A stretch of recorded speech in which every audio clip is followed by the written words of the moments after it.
The quaint historic streets of Ipswich, England once whispered tales of bygone eras. Now they echoed with a different kind of story, one of fear and dread. A cold wind seemed to blow through the town, carrying with it the chilling realization that a killer walked among them. 5 women, all young, all vulnerable, had vanished from those very streets. Their lives, tragically intertwined with the shadows of society, were brutally extinguished. The quaint facade of Ipswich, a town steeped in history and charm, was shattered. The disappearances began in late 2006, each one sending shockwaves through the community. Panic set in. The once familiar streets now seemed menacing, each shadow a potential hiding place for a monster. The lifeblood of Ipswich seemed to drain away, replaced by a collective fear that tightened its grip with each passing day. The investigation was relentless, a race against time to stop the senseless killing. Detectives worked around the clock, piecing together clues, desperately seeking a pattern in the disappearances. The victims, all involved in street prostitution, seemed to have vanished into thin air. Then, the unthinkable happened. Their bodies began to surface, discarded in rural areas surrounding Ipswich, like grim trophies of a depraved mind. Steve Wright, an unassuming forklift driver, became the focal point of the investigation. He lived a seemingly ordinary life in Ipswich, blending into the background. But beneath the surface, a darker nature lurked. Wright was a man of routine, a creature of habit. His movements, meticulously tracked by investigators, placed him at the heart of the killing spree. The evidence was mounting, painting a chilling portrait of a predator hiding in plain sight. The first to disappear was Tanya Nicole, a 19-year-old who vanished from the streets of Ipswich in late October 2006. Her disappearance marked the beginning of a terrifying period for the town, casting a shadow over the community. Her youthful face, frozen in time in a missing person poster, became a haunting symbol of the tragedy unfolding in Ipswich. The fear and uncertainty grew as days turned into weeks with no sign of Tanya. Gemma Adams, 25, was next, her disappearance just weeks later deepening the sense of dread. The community's anxiety intensified as another young woman vanished without a trace. Then Annalee Alderton, 24, went missing, followed by Annette Nichols, 29. Each new disappearance added to the growing list of missing women, creating a chilling pattern that couldn't be ignored. Each victim, their lives cut tragically short, represented a daughter, a sister, a friend. The community was left grappling with the loss of these young women, each one a beloved member of someone's family. Their stories, tragically similar, highlighted the vulnerability of women caught in the desperate cycle of street prostitution. The harsh realities of their lives were brought into sharp focus, revealing a world fraught with danger and despair. The discovery of their bodies, one by one, sent shockwaves through the community and beyond. Each grim find was a stark reminder of the peril these women faced and the urgent need for justice. Paula Clennell, 24, was the last to be found.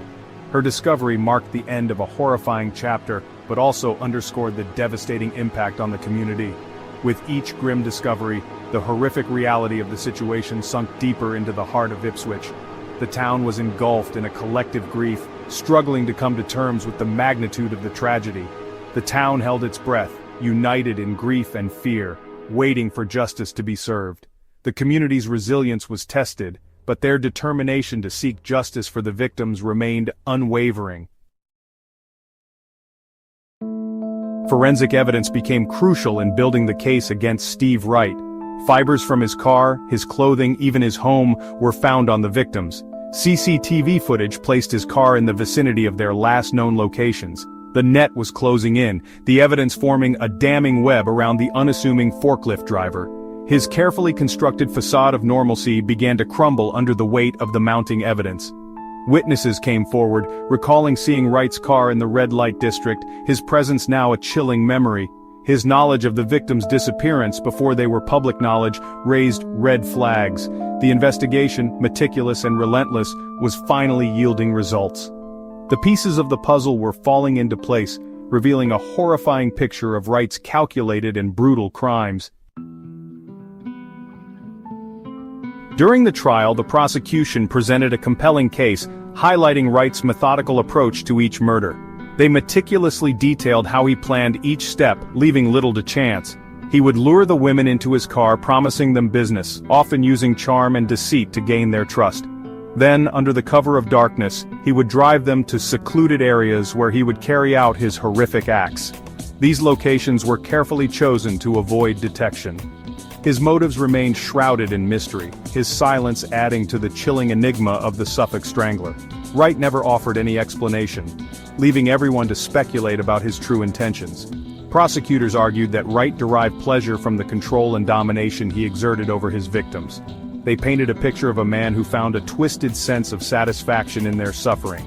His actions, they claimed, were fueled by a deep-seated misogyny and a chilling lack of remorse. This was not just about the physical acts, but a psychological torment he inflicted.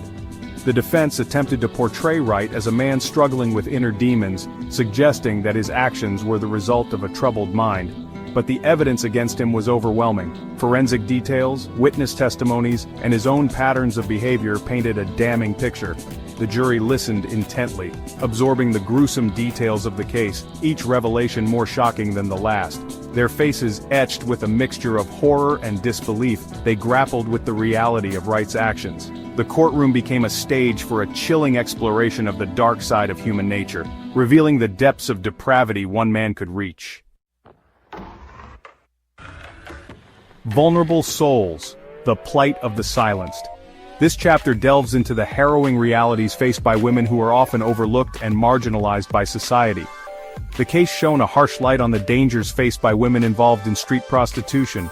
These women navigate perilous environments every night, their safety constantly at risk. Often marginalized and ignored by society, they became easy prey for predators like Steve Wright. Their fears and vulnerabilities are exacerbated by the lack of societal support and protection. Their lives, often marked by poverty, addiction, and abuse, were tragically cut short. These women faced a daily struggle for survival, battling not just external threats but also internal demons. The Suffolk Strangler case served as a stark reminder of the societal inequalities and systemic failures that leave vulnerable women at risk. It highlighted the urgent need for systemic change to protect those most at risk. The tragedy sparked a national conversation about the need for greater protection and support for sex workers. Calls for decriminalization, safe working environments, and comprehensive support systems grew louder, and access to essential services intensified. Activists and advocates rallied together, demanding that the voices of sex workers be heard and their rights be recognized.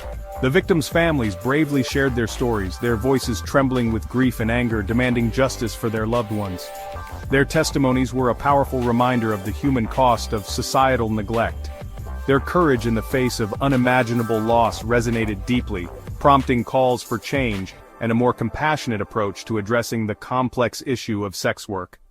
The collective outcry for justice and reform continues to echo, urging society to take meaningful action. Justice, at last, a community breathes. After a 6-week trial, the jury deliberated for just 8 hours before reaching a verdict, guilty on all counts.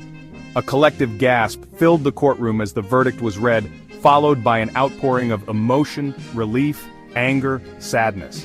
For the families of the victims, it was a bittersweet victory, a small measure of justice for the immeasurable loss they had suffered. The judge, in his sentencing remarks, described Wright's crimes as cruel, calculated, and depraved. He sentenced Wright to life in prison, ensuring that he would never again walk free to prey on innocent women. The sentence brought a sense of closure to the community of Ipswich, but the scars of the tragedy would forever remain etched in its heart. The town, once paralyzed by fear, could finally begin to heal.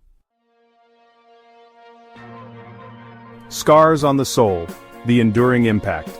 The shadow of Steve Wright's crimes continues to hang over Ipswich. The memory of the 5 women he so brutally murdered lives on, a constant reminder of the fragility of life and the darkness that can lurk beneath the surface of even the most seemingly ordinary individuals.